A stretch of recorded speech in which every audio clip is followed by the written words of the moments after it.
உண்மையா தமிழ்நாடு விடுதலை கிடைச்ச நாள் மே மாசம் 4ஆம் தேதி.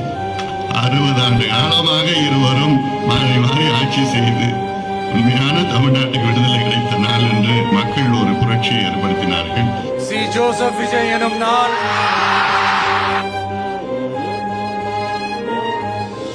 இப்பொழுது அது மாறி இருக்கிறது. இப்பொழுது அத்துணை ஊழல்களுக்கும் இன்னைக்கு தைரியமாக செயல்பட்டுக் கொண்டிருக்கின்றால் அதை வரவேற்கின்றோம். மனசுல இருக்கு